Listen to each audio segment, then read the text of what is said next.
1 minute to go, folks.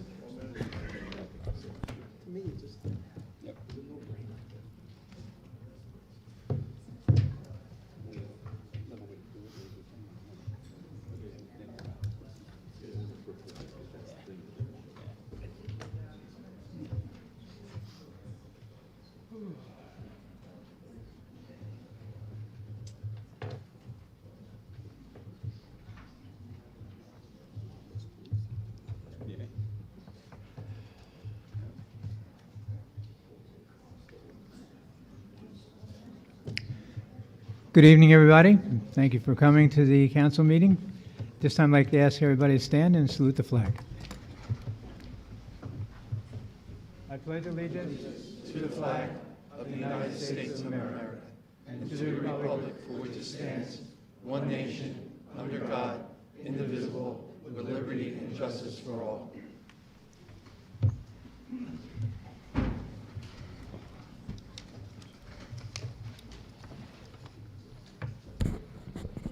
This meeting is convened in accordance with the provisions of the Open Public Meetings Act of New Jersey. Let the official minutes reflect that adequate notice of this meeting has been provided by publishing a notice in the Asbury Park Press on Friday, March 8, 2024, the Star Ledger, and also posting same on the Town Hall Bulletin Board for such notices and filing same with the Township Clerk. This meeting was also posted on the Township webpage. Councilman Sikosi. Here. Councilman Lamb. Here. Councilman Loebman. Here. Councilman Nivison. Here. Councilman Quinlisk. Here. Council Vice President O'Toole. Here. Council President Coleman. Here. Item 5 are the minutes from the regular meeting on February 28th, 2024. Move the minutes. A motion was made by Councilman Lamb and seconded by Councilman Loebman. Councilman Lamb? Yes. Councilman Loebman? Yes. Councilman Sikosi? No. Councilman Nivison? Yes. Councilman Quinlisk? Yes. Council Vice President O'Toole? Yes. Council President Coleman. Yes. There are no honoring resolutions or presentations. Moving to item 7. Item 7 is a resolution of the Township Council of the Township of Toms River, Ocean County, New Jersey, adjusting and establishing the amount of the 2024 budget of Fire District Number 2 pursuant to NJSA 40A:14-78.5. Any comments? If not, then I'd like to call for a vote. I make a motion. Second. A motion was made by Council Vice President O'Toole and seconded by Councilman Lamb. Council Vice President O'Toole? Yes. Councilman Lamb? Yes. Councilman Sikosi? Yes. Councilman Loebman? Yes. Councilman Nivison? Yes. Councilman Quinlisk? I'm still a 17-year member of the Pleasant Plains Volunteer Fire Department, so I have to abstain. Council President Coleman. Yes. Item 8 is a resolution of the Township Council, Township of Toms River, Ocean County, New Jersey, introducing, approving, and establishing the date for a public hearing on the 2024 Toms River Special Improvement District budget. Motion made. Second. A motion was made by Council Vice President O'Toole and seconded by Councilman Lamb. Council Vice President O'Toole? Yes. Councilman Lamb? Yes. Councilman Sikosi? I'm voting under protest and duress. I just got this on the agenda a little over 3 hours ago, but I'm going to vote yes. Councilman Loebman? Yes. Councilman Nivison? Yes. Councilman Quinlisk? Yes. Council President Coleman. Yes. Moving to the consent agenda, all matters listed under item consent agenda will be enacted by one motion in the form listed below.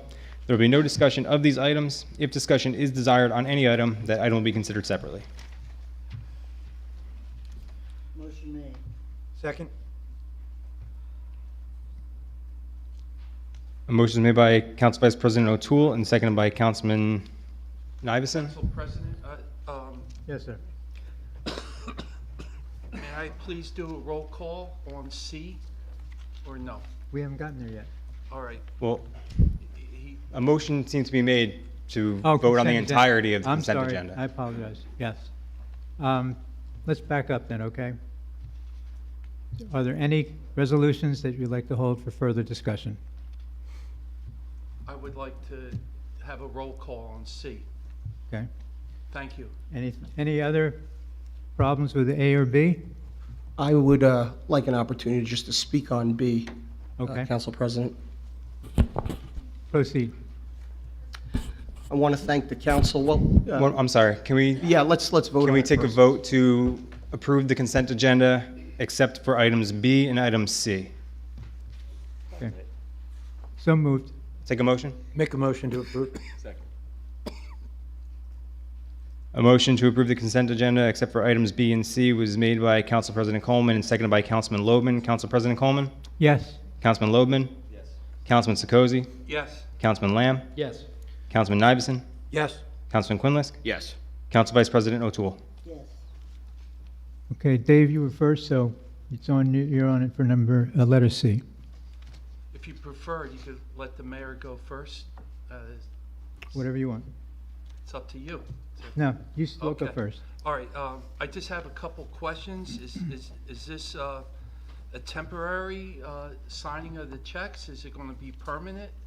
Or how long? Because I don't think this was ever done before. Council President, may I? Or or perhaps Mr. McGuckin would like to opine. There's nothing inappropriate with the Township Business Administrator being the signer of checks. I assume this is because our CFO may not be with us much longer and is going to be leaving us. I can't hear you, I'm sorry? Township Attorney. There's nothing wrong with having the Township's Business Administrator be the signer of checks, since it's my understanding our CFO will shortly be leaving the Township, so someone's got to sign them. I'm also authorized to sign The mayor's checks as also- well, Okay. but if you needed to sign a check immediately and I weren't present, there has to be someone else, or suppose I died, or Okay, I understand. there has to that. be Thank somebody you. that signs off for So, payroll. So when the new CFO is appointed, he won't be signing checks anymore? Is that my understanding? No, the CFO would absolutely have to sign checks, Mr. Sokolos. Okay, but the business administrator, excuse me, will not be signing the checks after the new appointment? Once the... No, but I think he would still be authorized to do so. And as he would normally be, but I think in this situation, Mr. Solanas took on this job after reorg. But ordinarily, I believe the BA, the CFO, and the mayor are always authorized to sign checks. So Mayor Hill and Mr. Amoruso, they were all... I don't recall, Mr. Well, that's a long time ago, years and years ago, when we voted on those kind of things, so... Okay, thank you. Okay. Thank you. Yes, Okay, thank you. Dave. Okay, Mayor, Resolution B. Oh, wait, should we vote on C first? Okay. Let's have a vote on Resolution C, please. Motion made. Motion. A motion is made by Council Vice President O'Toole and seconded by Councilman Lamb. Council Vice President O'Toole? Yes. Councilman Lamb? Yes. Councilman Sokozy? I would have no problem with this if it was a temporary thing, but we need checks and balances in Town Hall, so I have to vote no. Councilman Loebman? Yes. Councilman Nivison? Yes. Councilman Quinlisk? Yes. Council President Coleman? Yes. Okay, Resolution B, Mayor. I just want to thank the council in advance for supporting this road elevation study.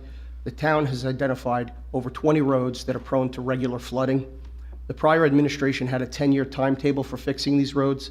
I'd like to get them all done in my first term. Residents shouldn't have to wade through knee-deep water to their homes for the next 10 years. This study will prioritize what roads we should be raising first and identify short-term measures to reduce flood frequency. Some years back, all the tidal gates in the town were removed from stormwater sewers, and that may not have been such a good idea. Again, I want to thank the council and reassure our residents in the waterfront communities that we are going to fix this. Thank you, Mayor. We have a vote on Resolution B, please. I'll make that motion. I'll second. A motion is made by Councilman Lamb and seconded by Councilman Loebman. Councilman Lamb? First, I want to thank the mayor for answering my call, and we discussed upon, January about this issue, because there's some folks here from Wortley Beach, and they've been calling me month after month for about a year and a half. Again, I have a lot of low-lying spots in my ward. I'm along the water there in Ward 1, and this recent the rain events we've had on the weekends are just terrible, and everybody in Nortley Beach is really getting crushed. So we need some answers, and we need to get this resolved and resolved quickly. So I vote yes. Councilman Loban? Yes. Councilman Sekozy? Yes. Councilman Iveson? Yes. Councilman Quinlis? Yes. Council Vice President O'Toole? yes, Council President Coleman? Yes. Moving to the approval of the bills. motion made, I'll second it. A motion is made by Council Vice President O'Toole, seconded by Councilman Loban. Council Vice President O'Toole? yes, Councilman Loban? Yes. Councilman Sekozy? I have to vote yes, and I don't know what's on there. I apologize. I don't The have- bill list was emailed a week ago. Councilman Lamb? Just have to abstain from bill number 24-01265. Yes to the balance. Councilman Iveson? Yes. Councilman Quinlis? I have to abstain for bills payable to the District 2 Board of Fire Commissioners and Tech Elevator. Council President Coleman? Yes. Elected officials' comments. Okay, we'll start to my right. Councilman Lamb? Thank you, Chair. Just want to give a special thanks to the Toms River Fire Departments, especially Tim Carson, Joe Duff, Commissioner Duff that's here. But we had a terrible fire in my ward on Bergen Avenue over the weekend. Our firemen went out, knocked it down, saved lives. Great job by our firemen that were led by Assistant Chief Dan Gorish and Chief Jeff Sears. Also, I want to thank Director Laura Picuro, who has communicated with the young family to get them back on their feet, and the mayor was leading that charge on Sunday. I'll monitor this along with the mayor to ensure the family gets back on their feet shortly. That's all for tonight. Thank you. Thank you. Councilman Kinswick? No comment tonight. Thank you. Thank you, sir. Mr. Logan? No comment tonight. Mr. Nivison? Just like to thank all the citizens for all the support with the emails and text. Thank you. Councilman Chakosy? Well, another good turnout. Thank you so much for coming out, but we need more people here. Please, bring somebody with you. You got to learn what's going on in this administration. It's so important. I'm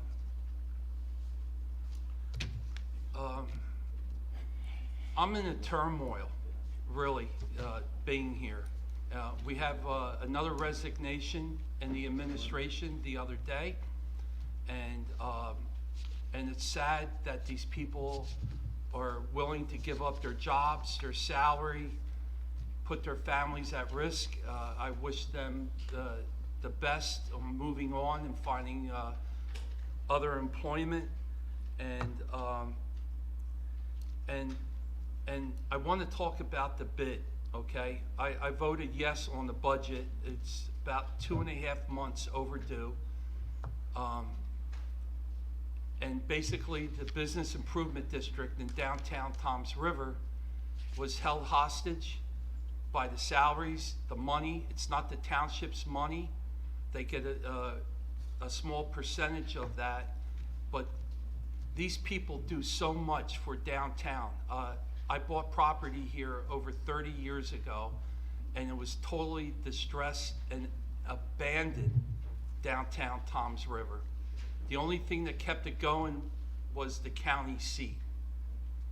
That was the only reason. I saw dozens of business coming in and going out. We only have 4 restaurants left in downtown. Another one went out of business. Well, actually 2 went out of business. And then people from New York City just bought another place, and they're actually struggling. The bid does over 70 events in a season from April through October. And from 3,000 people to 7,000 people, that's 300 to 500,000 people that come down here for these events. The car shows, the food festivals, everything. And the bid was held hostage to put fireworks in 5 times for 5 to 10 minutes. It's a good idea, I agree with it, but they should have done it one time during the summer or in June, they should have coordinated it with Founder's Day, okay? The mayor promised to bring back Founder's Day, okay? I was here when he shook a certain person's hand and he promised to bring it back. He should have worked with the bid to say, help me get Founder's Day back and do the fireworks and chip some money in from the town. It's a good idea, but not to have 5 little ones every Friday night. If it rains, the bid still has to pay for it. So some people are gonna be let go, and his ultimate goal is to shut it down, and I don't know what the motive is. I really don't, but it's been there for 22 years, the bid, and this is the best I ever seen downtown in the last couple of years. The previous administration, by working with the county, closing the street, saved the few businesses that were left. So I want everyone here to do your homework. Look who's buying the property down here in downtown Toms River now, okay? So that's all I have to say. I wanted to vote no, but I want these people to get paid. So I would have never caved in on that.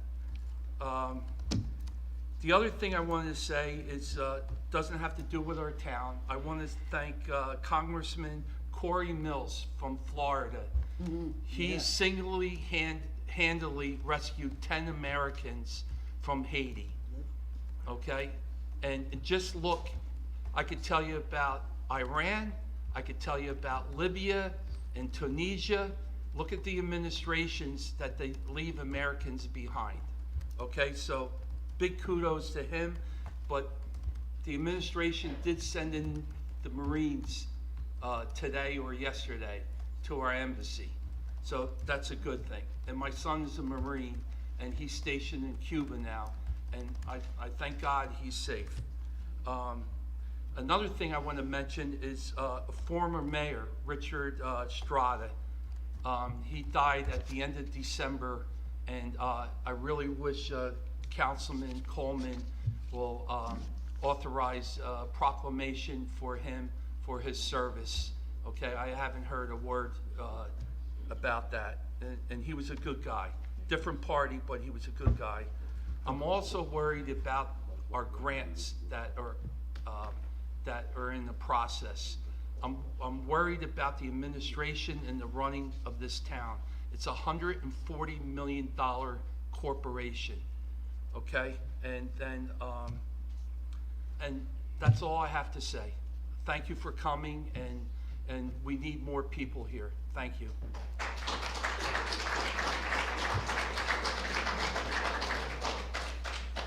Councilwoman O'Toole? There's nothing left to say. Okay, I just want to make one thing clear. It's my understanding that the young lady who just resigned because she got a higher paying job. She did thank us for everything we've done with her in the past. Did not seem to be any animosity there, but I think she's really improved herself economically, and I think that was the reason why she resigned. Also, as far as the proclamation goes, Dave, if you'll help us with that, I think we can execute that. Okay, thank you so Okay. much. Thank you. And I'll talk to the mayor about Founder's Day, see if we can do something for that also. Okay? I think it's already in the works. Okay, great. Thank you. Okay. As president of the council, I've been given the responsibility of conducting a professional, organized meeting without interruptions. In that regard, the following procedures will be used again. A total of 90 minutes will be allotted for public comment. When 85 minutes have passed, the council clerk will raise his hand with 5 fingers indicating there are 5 minutes left. When the 5 minutes have passed, he will give the cut sign to me, at which time we'll ask for a vote to close the public portion of the meeting. The 90 minutes will include any mass outbursts. Any individuals who do not show respect for the individual who has the floor by interrupting will be given a warning and will be removed from the room if the interruptions continue. This goes for council members as well as the public. and I suggest when called on to speak, please come right to the point, which will allow more opportunities for others to speak and express themselves. At this time, I'd like to call up... Council President, if I may, sorry? just, Yeah. Council President, if I give Mayor's comments, please, thank you. It's, Oh, gee, it's okay. That's all right. I've done that every time so far. No worries. I'll get it after a while. I No promise. worries. I'm sorry, Mayor. Press on. First, I'd like to say, Councilman Sikosi, if you own property downtown, as you said, you probably should have abstained from the bid's budget. I would also like to thank the bid for deciding to try something new. I believe fireworks will supercharge all businesses south of Route 37.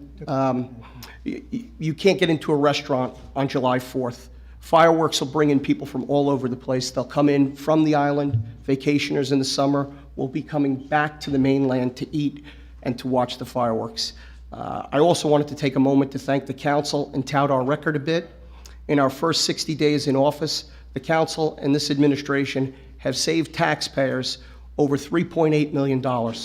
This was accomplished by eliminating 18 unnecessary positions for a total of $2.3 million, and the council canceled $1.5 million in unnecessary projects at our last meeting. That will go a long way in closing the $3.5 million budget shortfall we currently are experiencing. That's all I have for this evening. Council Thank- President? yes, sir. I would like to address the clerk. If it's possible, change my vote to abstain on the bid budget. Is that possible to do a read? You certainly can direct your vote to be changed during the same meeting. Okay, so Sure. I move it to abstain, please. Okay, moving into the public comment portion of the meeting. Please come up, and Maren Bennett would like to speak first. Maren? Thank you, Council President. Maren Bennett, the Executive Director of the Downtown Development Corporation, also for Main Street, Toms River. We good? Yeah, I'm dropping my pen. That's it. Just give me 1 second. No problem. Okay, you're on. Thank you. Mayor, members of Toms River Council, and fellow residents, I stand here before you today on behalf of the full Board of Directors for the Downtown Development Corporation with an amazing announcement. It was with great pleasure and gratitude that we share the news of a vibrant and promising year ahead of the downtown Toms River. With the support from our mayor and council, we are thrilled to unveil plans for over 68 permitted events alongside 5 fireworks shows to grace the heart of our beloved downtown this year. This impressive lineup of events is a testament to our collective dedication to fostering a dynamic and thriving community. At the core of our mission lies a commitment to the prosperity of downtown businesses and the enrichment of the lives of our residents and visitors. These events not only serve as catalysts for economic growth, but also to provide invaluable opportunities for community engagement, cultural enrichment, and joyful celebration. As they embark on this exciting journey, we extend our appreciation to the mayor and council for their support and commitment to the revitalization of downtown Toms River. It is through our collaborative efforts and shared vision that we can truly make a difference to create a downtown that we can all be proud of. Together, let us continue to build upon the momentum of progress and innovation as we work hand in hand to provide essential services to our downtown business community and deliver memorable experiences through free events for all to enjoy. In closing, I invite each one of you to join us embracing the spirit of unity, creativity, and community that defines downtown Toms River. Together, let us write the next chapter of our story, one filled with boundless opportunities, cherished memories, and a vibrant tapestry of culture and commerce. Thank you, Mayor, Council, and fellow residents for your support and dedication.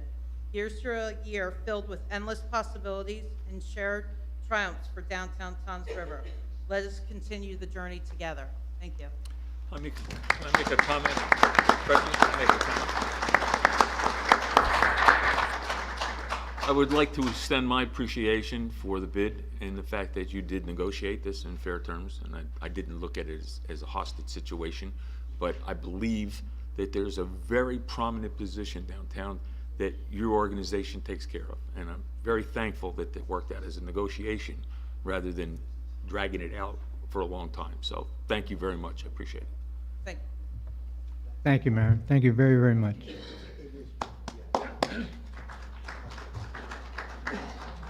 Yes, sir, come right up.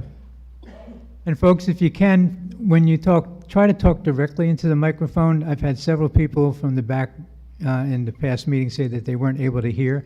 I've tried to get people to talk to the microphone, but sometimes they forget. So try to talk right into the microphone if you I can. promise you'll hear me. All right, thank you, sir. 2 questions. Number 1, Sir, can I have your name for the record, please? my name is Chuck Lang. I live at 37 Cedar Drive. There was a contract that was approved tonight at your meeting. It says the maximum amount of the contract not to exceed $100,000 for road evaluation services. I want to know if that contract went out to bid. May I answer? Yes, go ahead, please. So, no. Yes and no. The answer is yes and no. All of the people that are in the pool, it goes out to bid, and then they work the way it works and the way it's worked in Toms River and in most towns for, I don't know, as long as we've been around, is there's a pool, and everybody works at the same rate, and ideally, the work gets circulated in the pool in a balanced fashion.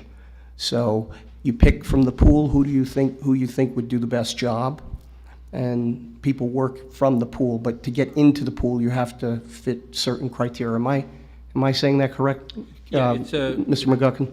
It's an exception to the public bidding laws. It's a request for proposals from professional organizations, because you can't just do a low bid. You don't want the cheapest brain surgeon, you want the best. So that's what we do with all our professional contracts. And in this case, not every engineering firm is the same. Some are better at some things than others. And so the ones that are selected through the RFP process are put into the pool. And then when a particular project comes up during the year, one of those that have already been pre-screened is authorized to perform a certain provision of certain contract. I believe we just approved 9 tonight. Yep. 9 tonight went into the pool, and they're all the top companies in Monmouth, Ocean, and the state of New Jersey, so. Thank you. Second question, is there someone I can communicate with at the town council to understand better what benefits the vendors and commercial establishments have as being part of the Toms River Special Improvement District? And the reason I ask that question is that many years ago, the state was involved, but they established a special improvement or special commercial district in Lakewood, and they had an incentive where they only have a 3% sales tax in Lakewood. I want to know if that's something that's on the table that you're considering, or do you have to coordinate and communicate with the state to create that, and do you view that as a beneficial approach? Sure. So that was special legislation that was permitted for about 7 municipalities. Lakewood was one of them. The rest were all North Jersey Democratic cities, and one in South Jersey, excuse me. But our communities like ours were never be allowed to be included in that, and it would take new legislation and signature by the governor for that to occur. And the chances of that. Yeah, not they good. tax communities like ours and send them to other communities. That's essentially what happens. Thank you. Thank you. Yes, sir. Make sure it's high enough. That's a good A little idea. taller. Good idea. Everybody else. Still not high enough. There we go. Paul Holst, 377 Kettle Creek Road, Apartment 1. I'm also the CEO of Just Believe, and we're finishing up our 7th year of running Code Blue here in Toms River. And every year I usually send out an email, giving everybody the stats of what we do in your community, helping out the homeless, getting them out of homeless, and so forth. And every year I give out the stats. We were in the commissioners meeting last week, and we gave out our stats, and I wanted to give them to you guys as well. So I'm going to read off my stats for you. So far. So this is from November 1st to March 1st. We saw 170 unduplicated individuals through Riverwood Park Code Blue Center. 22 individuals through our Ocean Harbor House, which was a new partnership we did this year. We partnered with Ocean's Harbor House, and we were able to take care of families. I've got to tell you, that has been the most eye-opening experience for me. I've put people in motels, and it's a lot different when you're working hands-on with families, and they're coming in and you see the kids, and kids going through homelessness just as the parents are. It's just devastating, and it was such an honor and privilege to work at Ocean Harbor House, and I hope that they get their approvals that they need so they can get things going, because it's a definite need here in Ocean County for a family shelter. So we did. So there was 22 individuals that came through there. 99 of them were children. 10 people into rehab for alcohol or drugs. Thursday night bowlings, we took people bowling on Thursday nights, so we pay for that. So we average anywhere from 8 to 15 people, and we take the homeless and we go bowling. It's kind of loosen them up so we can build a relationship and actually start getting them into housing or into the things that they need, getting them out of homelessness. That's the goal for us. So we don't just give people a bed, we actually give them resources. We work with social services, all the different nonprofits here in Ocean County. We're not just, it's not just Believe, it's every nonprofit that we can connect somebody to, whatever that need is. So we did haircuts there, so we had people come in and they did haircuts for everybody, get them groomed, get them cleaned up. They get fresh clothes, so you don't even know that they're homeless because of the clothes that we get and donated by all the people behind me. There's people that are probably here that have donated to our organization, donated clothes, finances. It's really, really amazing how the community has come together with our program. 10 people's IDs restored by reentry right here in Toms River. They're actually right on Main Street. Great organization. 6 people received gainful employment through our program. 3 people were relocated out of state, so that's either we bought bus fare or plane tickets. We actually purchase it and send them back home or to family, whatever they need. Humana came in, so we had Humana, which is an insurance company, and a lot of folks don't know that they can get the care that they need. So another avenue of help for homeless people that they're not aware of. We were open 102 days total for our Code Blue program. I don't know why I'm so nervous. It's weird. I never get nervous, and now I'm nervous. 3 dogs were helped and housed out of our homeless program. I'm sure some of the animal people here love to hear that. We rejected 8 people because they don't follow the rules. So if you don't follow the rules, it's policies and procedures. And if you don't follow our rules, you leave. Can you tell the folks what the rules are? Do you mind? I don't have the list of rules. Just like a rough. So you shared them with me once, and they're good rules. Yeah. So they can't obviously do drugs. It's respect each other. Basic. Just basic stuff. Those are. And if you want a list of the rules, I can always bring them in because I don't remember them right off the top of my head. Let's see. 2 staff members became peer-to-peer recovery specialists. Got certified, so now they can get people into rehab even quicker, which is really good. And 6 members of our team took de-escalation classes and ethics classes as well. So, top-of-the-line training, constantly training. We do a lot of training just to keep people in check. This is my 7th year doing this, and thank you, Toms River. We appreciate your support. Thank you, Roderick. And Can I ask you one question? Sure. Can I just ask, do you see the numbers out of 7 years, do you see them staying the same or coming down? I mean, what's the long-term, or what you see as the long-term? So, in my experience, and I explained to Roderick, is, I'm seeing a higher number, a volume of people than I've seen in years past. I've been doing this for a long time in our community, and the hardest part is, you get 67 people, like I said earlier, 67 people into housing, that's families and individuals, but there's a whole other group of people behind them that need help, and they can't stop the dam from breaking, and a shelter is actually what's needed, a permanent shelter, not just our temporary shelter, but we need to really have a permanent shelter. But it seems like you're more of a proponent of not just the housing first model, that there's, let's capture the underlying issues, right? Is that? Oh, absolutely, right? Yeah. Because housing first just can't be the only ticket.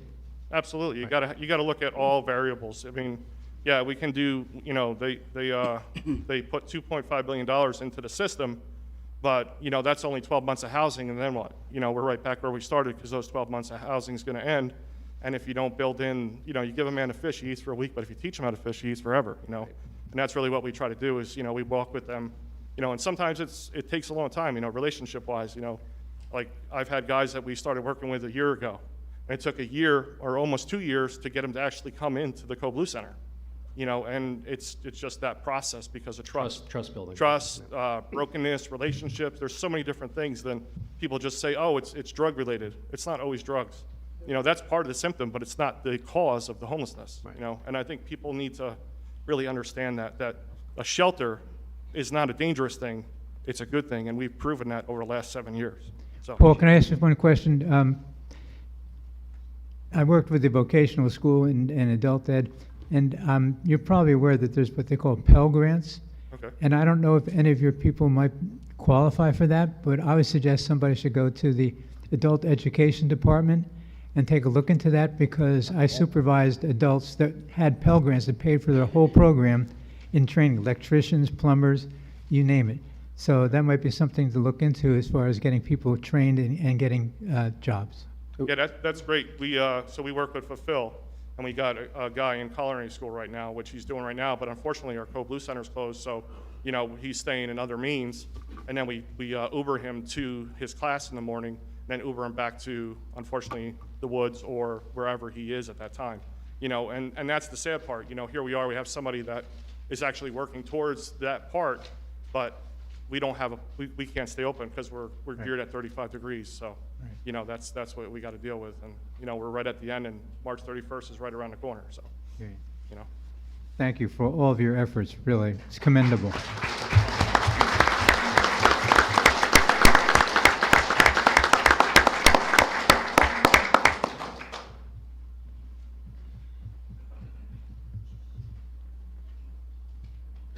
Good evening. Good evening, hi. Oops, sorry about that. My name is Anthony in Raleigh, 1972 Bay Boulevard, Fort Lee Beach. I have a few photos that'll keep my words shorter. Would you mind if I just give you a packet each? Well, normally we hand them to the clerk. It's a document that's being presented to the council, and then he'll pass them out around to the council. Want me to do that? No, he'll take care of it. I'll wait until you have it. It'll be easier. Do you want the council to see? Why not?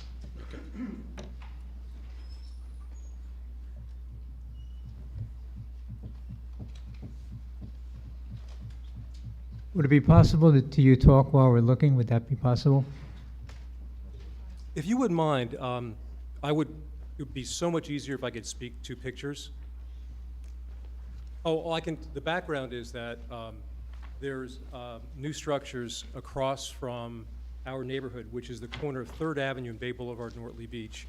It's a kayak rack in front of the wetlands, right next to Bayside Park. And actually, the photos are just about coming around. The first is just our neighborhood. My house is the little gray one right in the middle there. I've been going, it's been our house since the 50s, when it was first built. This week I got a text from a neighbor of mine, Gary. That's on number 2, and that's what he texted me, and I said, oh my gosh, what is this?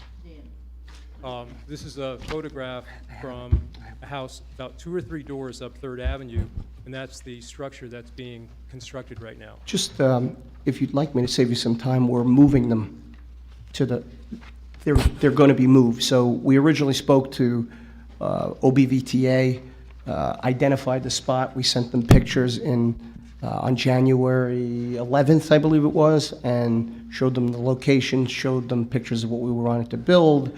The association has been asking for more kayak racks. The location where the other kayak racks were, it was only about 12 racks, and we have countless numbers of folks who are looking for kayak racks. They thought it would be a good spot. They suggested Bayside Park, and we built it there. And there are, I think we have seven complaints, and rather than guess about who wants them and who doesn't want them, we know residents want them, so we're about to move them to behind the fencing, behind the tennis courts. Would that work for you? So is that Mr. Mayor, okay? too. Well, Mr. Mayor, if you don't I can mind. only speak personally. Would that be all right with you, though? Well, I think after I saw a plan, but yes, generally, yeah. Well, it would be that, they would take that structure and put it behind the tennis courts. Well, it's certainly better than in the front, absolutely. Mayor, if I could. You know what, I don't need to go through it. You can look through the slides. I was going to indicate that. Just so you understand, what we're trying to do with the ambulances, with the kayak racks, what we're trying to do is be more responsive with the road raisings. We're trying to be more responsive to Ortley Beach and to the island, which we believe has been left behind for many, many years. I'm very sorry that what we did was offensive. It was really just us trying to do something positive for your I community. appreciate that very much. So- One of the things that I was going to say is that the neighborhood wasn't given any notice whatsoever that this was happening, so this probably could have been prevented. But would you be able to, you know, before you move them, meet with the neighborhood and show us Yes. how they're going to be conducted? There's an OBVTA meeting on April 20th. For the last 2 years, with the, Well, excuse- no. the Taxpayers Association, we're very Right. grateful for what they're doing, but they don't necessarily represent me or residents in general, but be happy to. So by a show of hands, how many people are here about the kayak racks? Okay, so if you'd like, we could talk when this is over. But, you know, you're more than welcome. We can go to the conference room or something like that, but Yeah, when is that meeting again? April 20th, the next OBVTA meeting. But as I said, what we were trying to do is just give you guys some more recreation opportunities and access to the bay and a place to put kayaks, and there are so many requests that come in. We didn't really anticipate anybody being upset, but like I said, it looks like there's about 15 or so people here. So if you want to meet and talk about it, but I thought we could move it. I've already authorized the overtime. Has the decision, can I walk away knowing that it will be moved? Yes. It will definitely be moved, yes. Yes. They have to get in there on a weekend, so sometime soon. Thank you very much. Yeah. Well, I'm on the record. It'll be Well, like for the last- moved. Mayor, let me just clear this up. For the last 2 years, I've attended most of the OBVTA meetings. They start in April and they end in October, November. Those meetings are attended by over 100 people each time. The Mayor Mohill, also attended many of them. The OBVTA, when I took office in January of '22, they were very upset because they said Bayside Park was supposed to be the original location, just for the launch. Now, the idea of more storage also came up because people felt they couldn't store their kayak there because they ran out of spots at the docksider.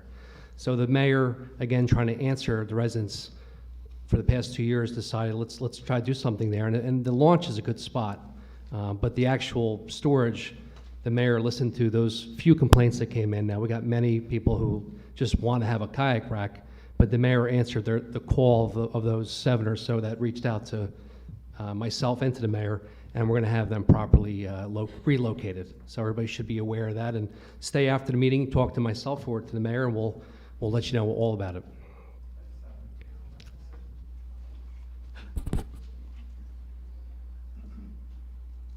Hello, my name is Gary Zampella. I'm also on 310 3rd Avenue Sure. in Ortley Beach. Gary, talk right into the microphone. so Now, are we you can- Sure, related no to Mr. Zampella from Jersey City, PS 27, now named after Mr. Zampella? That's my fault. I replied to your email. Okay. He was my principal in elementary school. There you go. So you must be a good man then. So I do have a concern.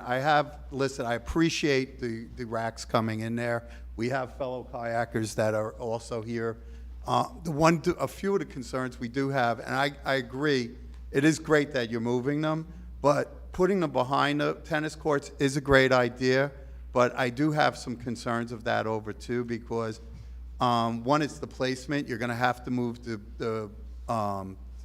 you're more than likely going to have to move the swing set back more. Not that far back. So in other words, it would be, I was just over there over the weekend, so it That'd would be be great. right behind the fence, running parallel to Route 35. So it should break things up a little. So it's directly behind.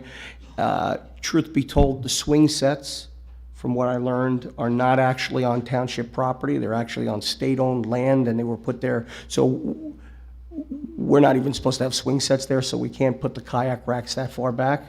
The other concern we have, Mayor, is that we just don't want, many of us know that this could be used for storage.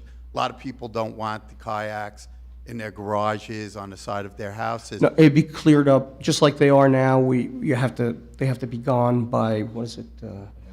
Right at the end of the season. But I just don't understand why we can't, I mean, we have kayakers that go from 3rd Avenue to 6th, where the current rack is there. It's only $12,000 a year. It's $12,000 for 12 racks. Well, it's 12 racks, but it holds probably about 30 kayaks and paddle boards. And if we 24. charge, my thought process is, if we charge more for it, say $100 a kayak or something like that, that'll offset some of the. It wasn't really about money. It was really about providing Yeah. a lot more because we have that many requests. The last time they went up, the line went completely out the door, and it took 3 or 4 hours to get everybody through, and a lot of people didn't get racks. Okay. So they sell out immediately. It's a very popular sport. I like the idea of providing more recreational opportunities for people, particularly people who can't carry a roof on their roof and carry it around, older people, kids. So it's nice. You just go to the park, you hop in your boat and go for a paddle. We'll discuss this afterwards. I'd appreciate some time on this. Yeah, absolutely. I took up some of your time. Do you need any more? Or? No, that'll be fine. That'll be fine. Thank you.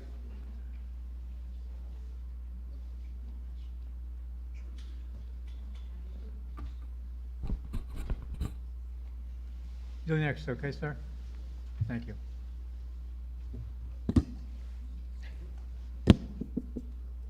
Hi, my name is Michelle Volpe, 15 Tunney Terrace, Ortley Beach. I understand the $100,000 road evaluation. Thank you, Justin, Mayor. We built our house in 2018 to FEMA compliance rules, town rules. We have had constant flooding, not because of too much rain. We've had 7 floods since December. We did not start flooding in 2018. It happened after, when they repaved the road, and you were saying to make the roads higher. We don't want them higher. That's the problem. They paved the roads over the old road. So now the roads, not only do they crown in the middle, but the water, the asphalt is higher than our driveways. So the water literally runs from the road onto our driveways, which floods our properties and in many cases our homes. That's the purpose of the study, is to not just go willy-nilly and raise roads, and it's to determine which ones are the worst, and need to be raised. And in some cases, there are these new Swiss valves, I've been told. So there used to be these tidal gates. If you look, a lot of these places that are flooding, they're flooding from the high tide. It literally comes right up the sewer, and that's because the valves are no longer there. So they're going to determine where valves may work, where you might need to raise, and we're going to try to figure this out soon.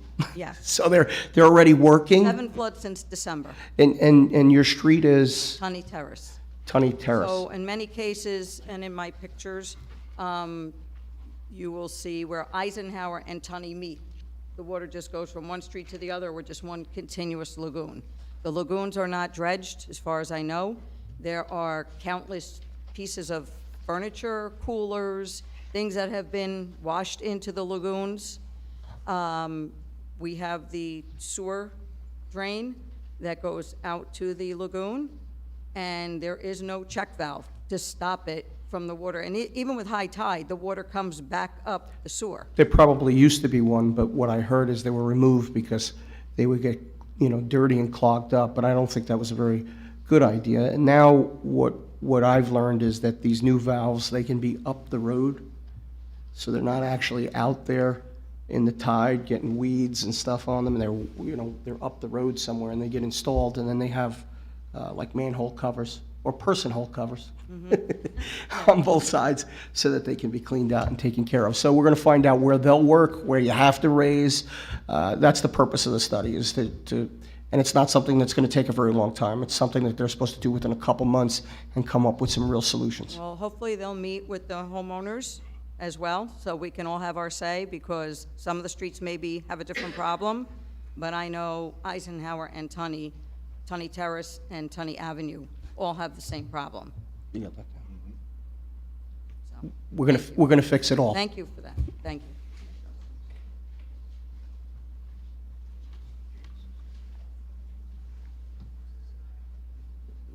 Good evening. Paul Williams, Broad Street, Toms River. Good evening, Paul. Good evening, Councilman, Council President. There's a quote by the late Justice Brandeis of the United States Supreme Court that I came across many years ago, probably 30 years ago, and it was profound for me in understanding things about our government.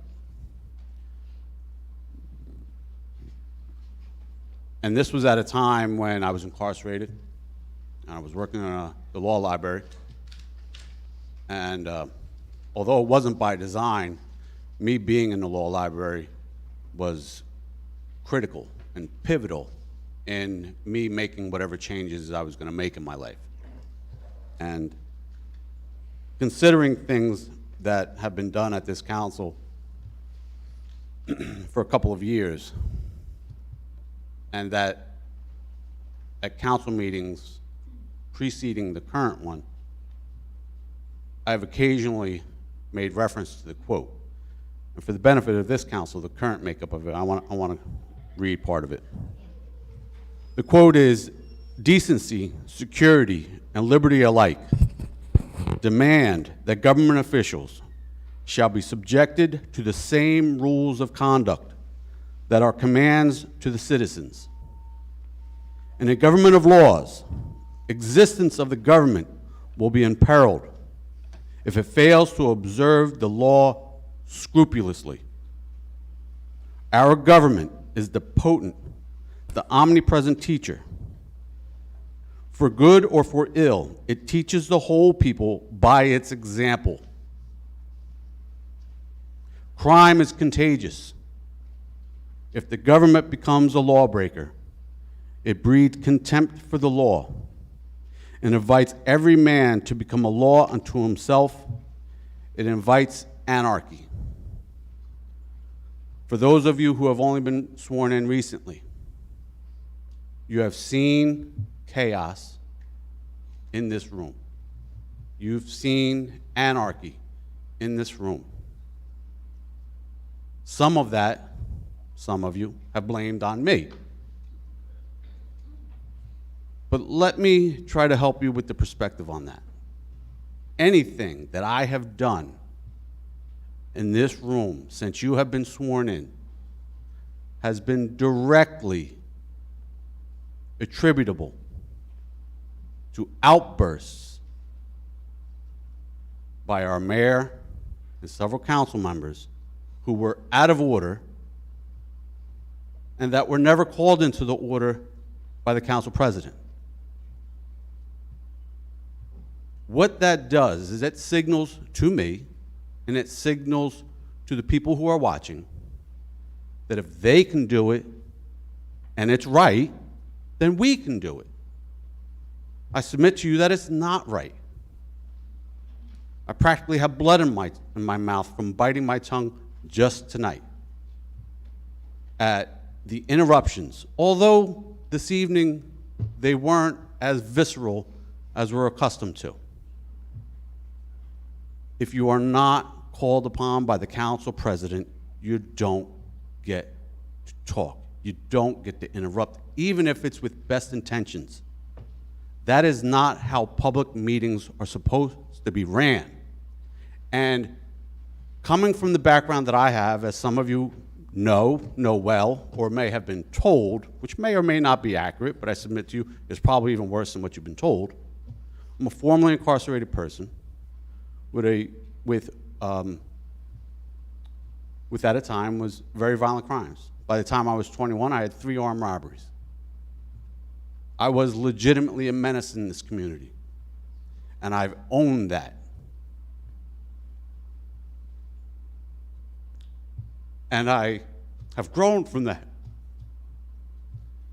And when I see my government that I care so much about acting in the way that it does, my brain misfires. Because it's abusive. It's tyrannical. And we deserve better. When the mayor, if I got just a second, when the mayor won the primary election last year, I came to this meeting and I said, unless my party, which happens to be the Democratic Party, gets their stuff together really fast, he's going to be our next mayor. And I implored him to recognize why people have a problem with him and proceed accordingly. I wanted him to be our mayor as a good mayor, not just for the mayor being the mayor. But that's what I wanted to take this opportunity to address you about this evening, and I thank you for not interrupting me. Thank you, Paul. Anyone else? Ma'am.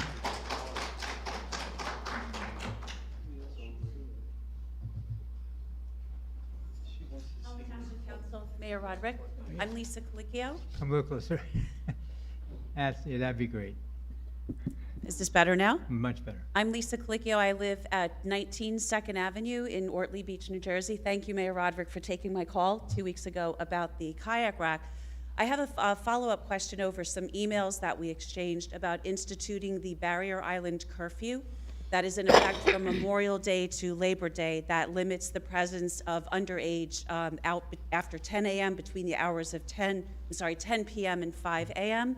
I understand that the curfew is going to come back for this season, and I understand that the curfew has to be reinstated each year. So I wanted to respectfully request from the council and the mayor to consider permanence, like townships of Ocean City and Ocean Township, New Jersey have done, so it doesn't have to be a resolution declared by the chief of police each year, to preserve the quality of life on the island, not only for the residents, but we're a family town, we're a vacation destination, the safety, the comfort, and just the orderly conduct on the island. The curfew has made a huge difference. I live there year-round, so I see what goes on all year. So I wanted to ask if there was a way that the curfew could become permanent through a township ordinance or legislation. Is it legal, Mr. McGuckin? Council President, if I may. Yes. There are 2 municipalities who have done that. They have not yet been challenged in court. There are numerous municipalities around the country that have done that and have been challenged and have lost. So at this point, it's been our recommendation to the township that if the Office of Emergency Management and the Chief of Police believes that there's an emergency, that we should implement it in that manner and not essentially put our nose out in front and see, because we'll get punched. We're a big town and we would be sued in all likelihood. And I can't advise the governing body and the mayor the outcome of that litigation. So it's our advice to keep it as we're doing it currently.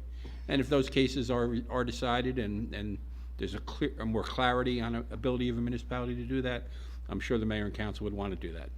But at this point, it's been our recommendation from the law department to not do that because of potential liability. Will the curfew be coming back for this summer, for this season? That's a decision for the Office of Emergency Management and the chief, and I believe We've requested it. We can't order him to do that, but we've requested it. Is there a likelihood he will approve it? Well, I hope so, yes. We also just don't want to wind up as the lead story on News 12 New Jersey about the mayhem that happened 2 years ago. It's the reputation of the town. There's been a lot of work, and you've invested a lot in our township to make us a destination. We'd like to keep it that way. And the curfew, believe it or not, goes a really long way in discouraging that. I live right around the corner from Barnacle Bills. That's a perennial hot spot. So we thank you for understanding what our concerns are and what the curfew has done to help us. Can I say something? Sure. I will support that anytime that it can be done. If it can be done permanently, we would. If it only has to be done every year, we will. We don't have the control of it, but we will definitely stand for it. Great. Thank you. We're grateful for your support. Thank you.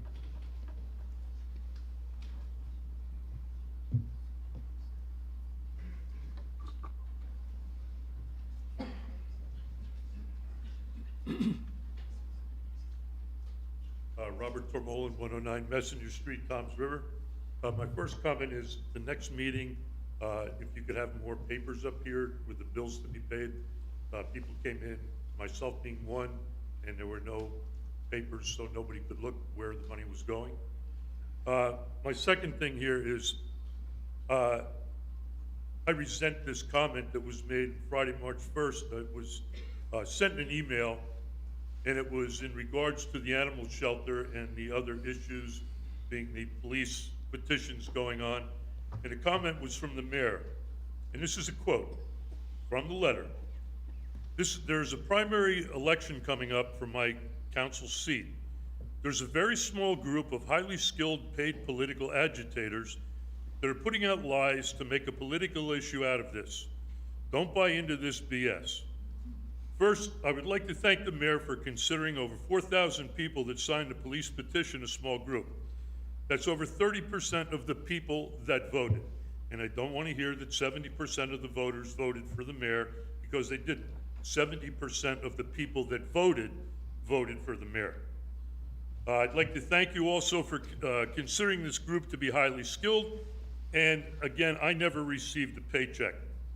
As far as being agitators, to quote a famous movie line, you just can't handle the truth. One last thing, I think it's great that we're having an Easter egg hunt. But when I look at the thing, the pamphlet, the flyer, the sign, whatever you want to call it, big capital letters, Mayor Dan Roderick, all capital letters, and underneath in real tiny letters, and the Toms River Recreational Department. Really? I mean, you got to put your name up there that big so that everybody can see that you're there. Thank you. I didn't make the flyer.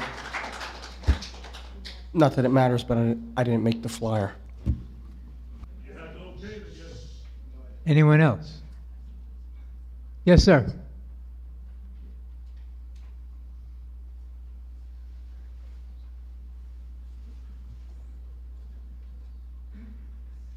How are you, Mr. Coleman? Good evening, Chris. How are you? Good, sir. Chris Raymond, 111 Flack Street. I wanted to piggyback on what Mr. Lamb said about the fire company. Totally agree. The fire company did an excellent job. I did an open request through a gentleman's named Sam Seaman. Police officers were on scene within 4 minutes. So, together, I think we have our first responders where we need to be. I wanted to correct the mayor at the last meeting, I believe it was. He spoke about, I don't know if it was to Mrs. Messina or somebody, about that captains don't respond to calls. Mr. Lamb's a supervisor. He's an intelligent man. Supervisors go to first aid calls. They go to fire calls. So I guess I'm going to keep talking about the same thing. I hope the mayor and council, specifically the council, really reconsider what you've done regarding cutting the police and reinstitute what is a good police department. You won't have this forever if we keep making all these cuts. The petition, which we spent a lot of time on, I'm very proud about it, well over 4,000 people. So I'm not here to dispute who the mayor is or who voted for who, but I don't think we're unreasonable people. We want public safety. The people from Ortley Beach are here. They want something, I get it, but without public safety, you're going to have nothing left in this town. So I would hope that you would reconsider and have a good St. Patrick's Day, Mr. Coleman. Thanks, Chris. The young lady in the back. Here we go.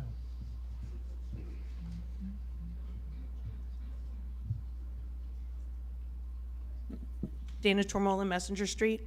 I just wanted to thank the people from the animal shelter for their warm greetings on Sunday during their rally. I did go into the shelter. It did not even smell like animals lived there, let alone whatever has been discussed prior. These people actually care about every animal in there. They know their quirks, they know their qualities, they know their names, and they only want what's best for them.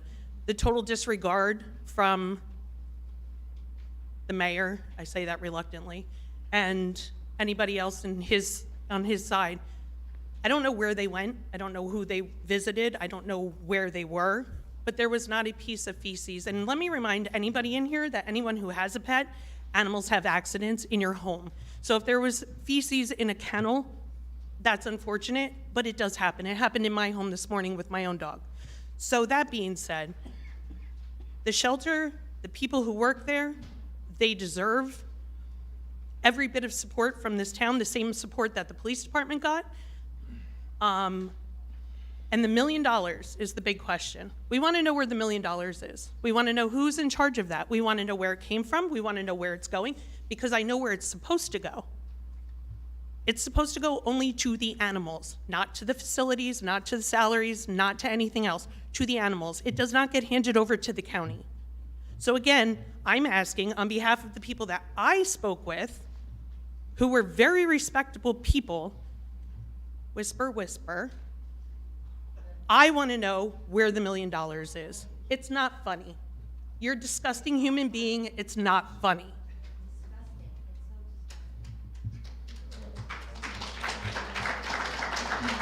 Yes, sir.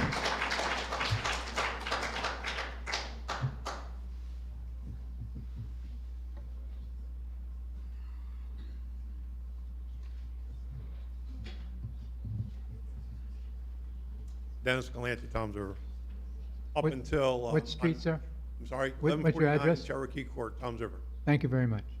Up until I was appreciating the conduct, the decorum of this meeting.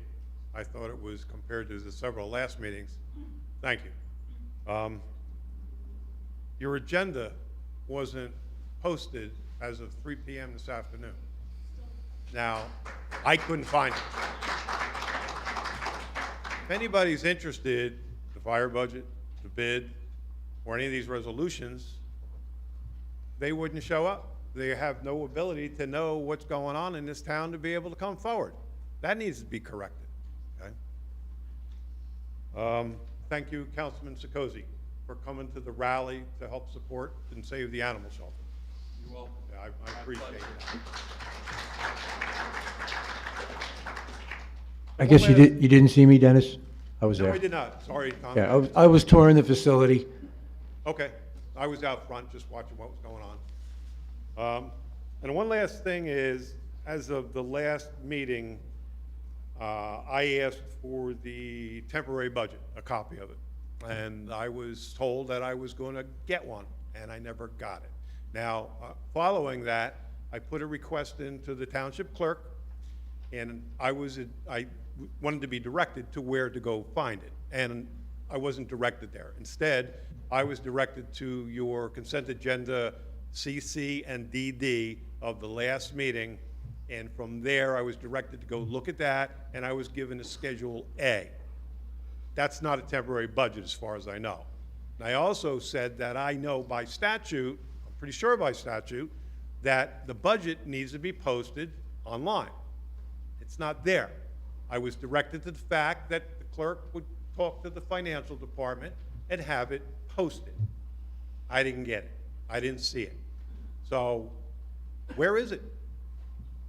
Trying to do what I can. I want to see the finances, especially in regards to the animal shelter, and I need those figures, and I can't find them. Now today, I just did put in an Oprah request. I actually mentioned Oprah in my correspondence with the clerk, and wording probably wasn't appropriate, so I understand that. But I did put a request in today. I want a copy of the budget. Where is it? Councilman By President? statute, it has to be posted. Mr. McGuckin, Yes, sir. we do have a temporary budget, correct? I believe we do. I haven't seen it, but I'm sure we do. Your CFO would not, your CFO would not be signing a check Well, or authorizing anything to be paid if there was not a temporary operating budget. Right, so what happens is, what I wanted, there's a percentage. All I believe that the temporary budget is, and this is the CFO's doing, is a percentage of last year's budget. That's correct. That's all it is. Cap So last year's budget is available, and I believe the resolution you're referring to, and this is the way it's been done here since before I ever was electing, but a temporary budget is just a percentage of the prior year's budget for every single line item that exists. So it's last year's budget as a percentage. That's it. Mayor, So- correct. I'm sorry. Thank you, Mayor. You're absolutely right. That's exactly what it Schedule is. A is all I can see. Well, no, you can see last year's budget, which is up at the Department of Community Affairs, where all of them are posted, fulfilling the law. Every municipality, every school board, all their user-friendly and detailed budgets are posted at the DCA's website. So you would find ours there. Again, we're here for 2 months as far as the budget being posted online. If last year's budget is not up there, this administration wasn't in place at that time. The temporary budget as a percentage is calculated by the CFO. That's where the resolution comes from. And that's basically all I can say to you. Because again, the clerk did respond back to me and said that he would see if the temporary budget would be put online. Well, he's the question to the financial department. He's the clerk, he handles records, right? But he may not really, no offense, Mr. Croglio, but he may not really understand what the temporary budget is. Council President, may I respond? Yes, please. So I was told that the temporary budget does not necessarily need to be posted on our website by the finance department. Really? The adopted budget does. However, our temporary budget does not. The links I responded back to you, and I did respond back to your email today. I don't know if you saw it. I also attached the documents from our website. But I sent you 3 links, one to the original resolution done at the reorganization meeting to establish the temporary budget, and then I sent you 2 more documents to amend the temporary budget and the Schedule A. So you should have everything. If you don't, please let me know. Thank you. I appreciate that if I had seen it prior. Mr. McGuckin, you're referring to the cap bank, is that correct? When the cap bank passed? No, the You say percentage. 2023 budget is used to prepare the temporary operating budget for the beginning of the year. The CFO calculates the percentage, I want to say it's 25%. 25% of last year's budget, that could be a different percentage, is then put in, that's the temporary operating budget to allow us to expend those funds, but it's the exact same line item, it says. Every line item. Every line Exactly item the from same last except year is the percent. same thing, until such time as the new budget is struck. Thank you. Thank you. I guess my next alternative is to Oprah each and every document involved with the running, the operating budget. Nope, all you would have to do is you would get the detailed budget. You could Oprah the detailed budget, but it would be much easier for you to just go to the DCA's website and it's up there with every other municipality in the entire state. The friendly version and the detailed spreadsheet version, the one that most people don't want to look at, every single item. Okay. So, All right, thank you. Yes, sir.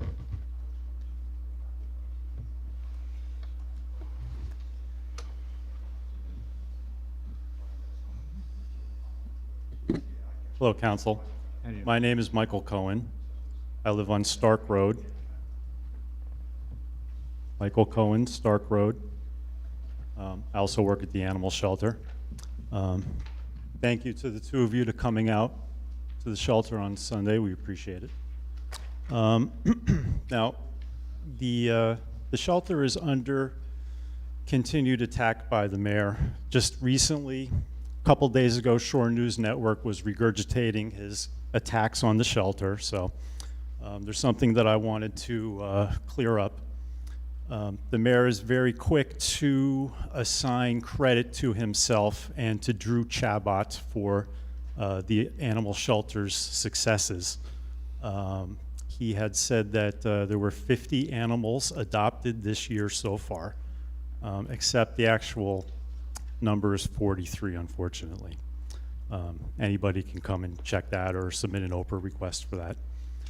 Now, I don't think that the mayor would have been so quick to tout that number had he done his due diligence and checked last year's numbers. So for 2023, up to this point in time, there were 58 adoptions. Now, that was done without you wrecking the adoption fees. That was done with only appointments, and that was also done with less staff than we have now. Whoops. So, one other thing that I wanted to point out, building upon something else that someone said, I forget. 71% of the vote to get elected does sound pretty good. But let's zoom out a little bit and look at the big picture here. So I couldn't find the 2023 statistics, but in 2022, there were 71,110 registered voters in Toms River.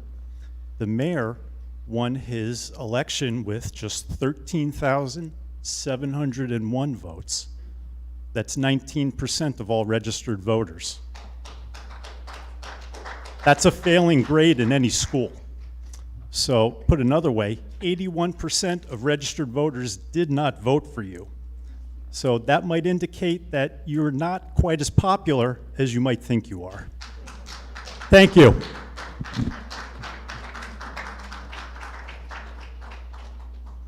Yes, ma'am.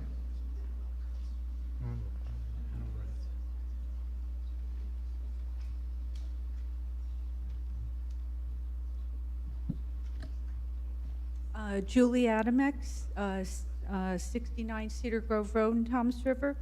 I'm going to wanted to speak about two things actually, but I'm going to change up from the animal shelter initially.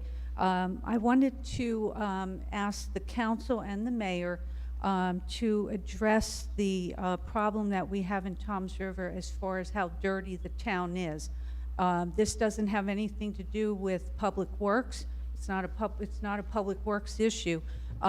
During the pandemic, I think everyone knows that people just started more than ever throwing things out on the ground. When you went to the supermarket, they were throwing masks, gloves out to the point that grocery stores started putting notices up. Please don't do that. The problem since that time has just escalated. People just open their windows and just throw out everything on the street. And on my street, there's a wooded area by the business district, and someone overnight at one point last year threw out like a 6-foot area of garbage in this wooded area. I mean, there was just no excuse for it, and then I had to call code enforcement. So many towns will establish a day either in the spring or the fall, which is like a cleanup day, where they engage the residents and the businesses to clean up their properties. And I would just ask you to consider that. To me, that seems like a priority. The jug handle at 166 and Route 37, that's very visible. You want to attract tourists to the area. It's an absolute embarrassment to see that bronze statue, that sculpture that was costs a lot of money, and to see all the litter and garbage that's constantly blowing into the bushes and everything nearby.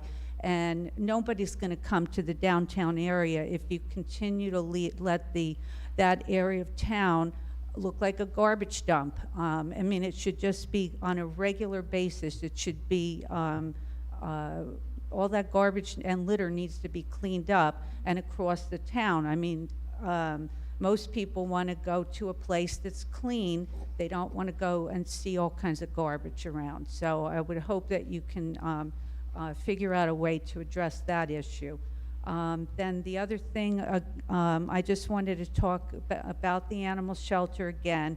I happened to be going by there again today, and I came down Oak Avenue heading towards the police department, and we still do not have a sign identifying the Toms River Animal Shelter from that direction. There's one from the other direction and also on the road where Shogun is, but there's not a sign from that direction. And if anyone was going to go to the animal shelter, that is the route that they most typically would take, because that gets a lot of traffic coming from the direction of the mall and Starbucks. So I hope that that can be corrected. I brought it up at a couple meetings so far. It hasn't been addressed yet, and I hope that it can be done soon. And then as far as the number of animals at the shelter, that's been reduced dramatically, and I wanted to find out if you plan on opening the shelter up to accept animals again, rather than having the animals go over to the county, because the reality is, as far as the feline population, their euthanasia rate is about 25%, and the Toms River Shelter's euthanasia rate for cats is much lower. So it seems kind of senseless. It seems mean-spirited to be putting cats and kittens to sleep, or to kill them, I should probably say, when they could be coming to the shelter and they could be getting adopted. There's empty cages. We see it in the newspaper, pictures of lots of empty cages. So I would hope that you would consider reopening and rescinding that moratorium that was put in place in January. I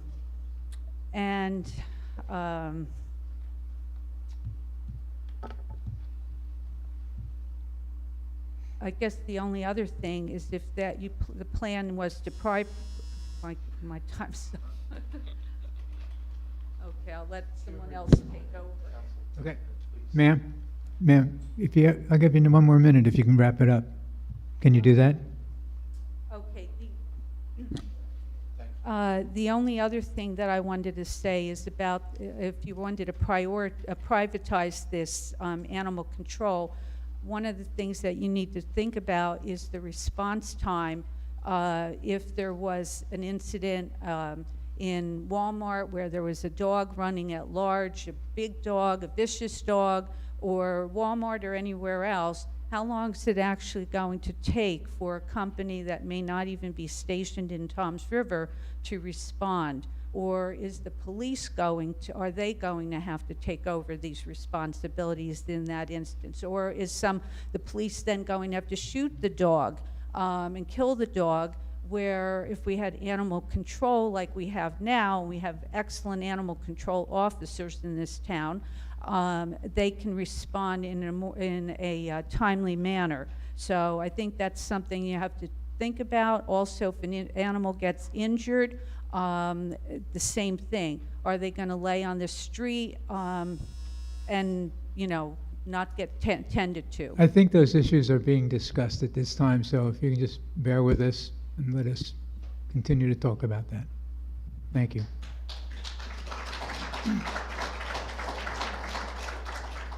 Anyone else? Yes, sir.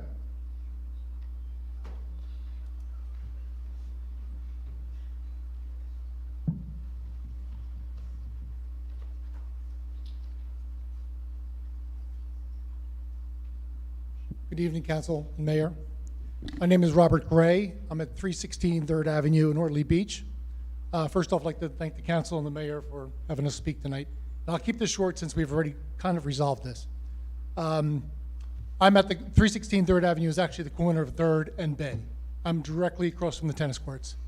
And I love the thriving neighborhood and all the park brings. The basketball till the wee hours, tennis every night, pickleball as well now too. The lacrosse ball is being thrown against the wall. I could stand a little bit less, but everything it's great there. I'm glad to hear the issue's been resolved to a degree. I understand you're saying they're going to be moved almost immediately. It's not going to be reevaluated after the season, correct? It's going to be done now. No, we've already discussed moving it, and Okay. I actually spoke to Mr. Frutenberg Okay. 2 days ago. The only thing is I'm going to have to give these guys overtime to come in on a Saturday because they're starting to get all of the parks ready to go. Right. But we'll do that. That's a consideration.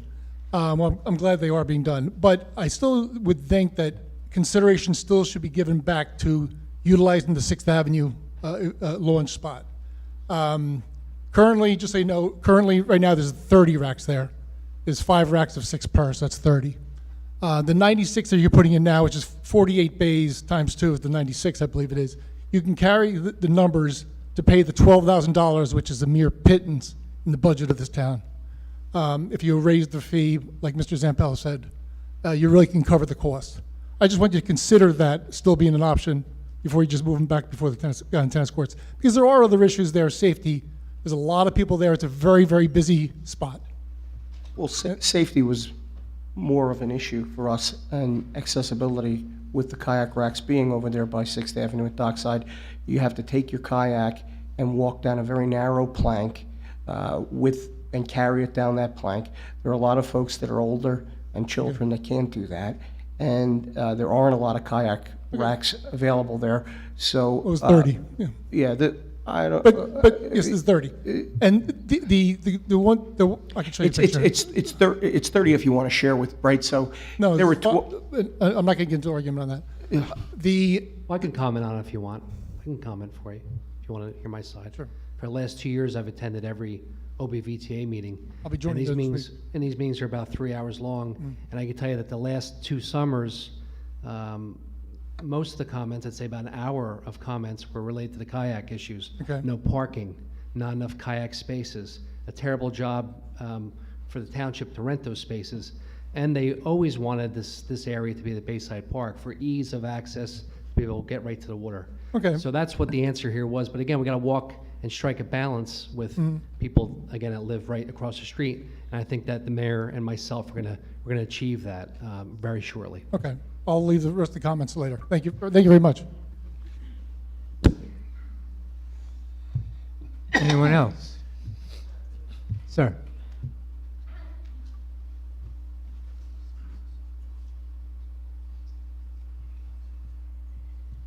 Robert Burns, 531 Lily Road, Toms River. I heard some negative things being said about the mayor and this and that. I voted for him, not because I liked him, because I wanted to change for Toms River. The guy's only been on the job for 60 days, and I think we got to give him some time to prove whether he's worthy of it or not. And just remember that not all of us are strong in character in all areas. Some are strong in one way and some are strong in the other. Don't expect anybody elected to be strong in all areas all the time. I'm not. And I admit that. The other factor is just because somebody makes a mistake is not a definition of their character. Thank you.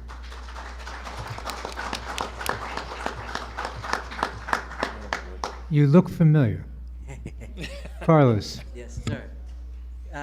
Carlos Amonsor. I live in Winterham. I gotta say, today was a lot better. So congratulations, guys. I wish I would have saw some of your faces at our neighborhood watch meeting, so you can see that crime actually went a little crazy. This summer, I expect a little bit more insane than any other summer. So we need to start watching for that. I've been going around Jersey for the past 4 days, doing Carlos campaigning, and from what we're seeing, crime is up. And the difference that I saw was the same crime that is affecting my hometown right now is over there, but that wave is coming towards us. Carlos, you got to get closer to the Yeah, microphone. sorry. Thank you. While I was at the meeting, you know, the crimes that our police department are fighting right now is the same weight that is coming down. As summertime goes, I feel these crimes going to get a lot worse in our community. So we got to start preparing for that. That's something, you know, the fentanyl is really getting worse out here in this neighborhood. So we got to start looking for that. And once again, we got to make our police department happy because we need them in these streets. You know, you guys getting it from somebody that sees everything. You guys, I respect what you guys do. I wish I could do it. But my eyes see a little bit different than you guys. And, you know, I care about my community because I want to do business here. I want my son to grow up in here. The other thing, too, is that I want to say is, you know, communication. Communication. You guys need to communicate more. And I wish the best to you guys. But right now, today was a lot better than any other day that you guys been here. But once again, you guys got to communicate, especially councilmen and the mayor. You guys got to find common ground. Now, I beg you to start including some of the public into some of your meetings. Get to know them, so like that we can make better resolutions for everyone, not just one area. Because he has a lot of ideas, but I believe that some of these people has great idea that you guys could combine and make it better for everyone. Because right now, like I said, I love the chaos, because I'm learning from you guys where to then attack. I play chess. So please, guys, let's work together so we can make a crazy, wonderful year for our community and Like you said, there's a budget, there's a deficit. Let's find it, let's eliminate it, and let's make all the tax payable for my town happy. But we gotta work together, sir, and we gotta communicate. We gotta unite each other. If we don't have that, we're not gonna work, and everything you do is not gonna look right, or anything they do is not gonna look right. And just sancocho is called in Spanish. So once again, good night, and thank you for moving forward, guys. Thank you, Carlos.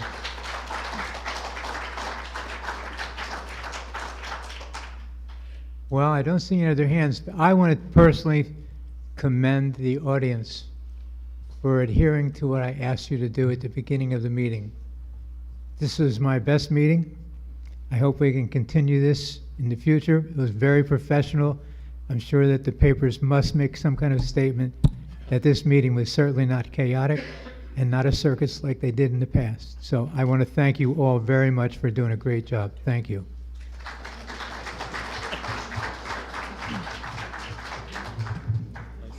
Can I have a motion for adjournment? Can we take a motion to close public comment, please? I'm sorry. Your motion? I'll get another 3 meetings and I'll have this down pat, I promise. Motion to close public comment. I'll make a motion to close public comment. Second? Second. Motion was made by Councilman Iverson and seconded by Councilwoman O'Toole. All in favor? Aye. Take a motion to adjourn. So moved. All in favor? Aye.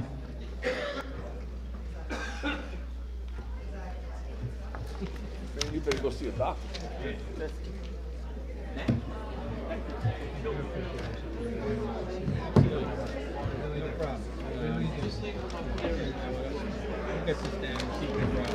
Anytime you have a problem, just turn to me. I'll take it from there.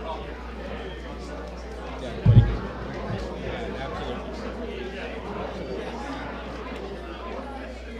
Been doing this a long time. I can tell. I sat there for 10 years, so I know. I was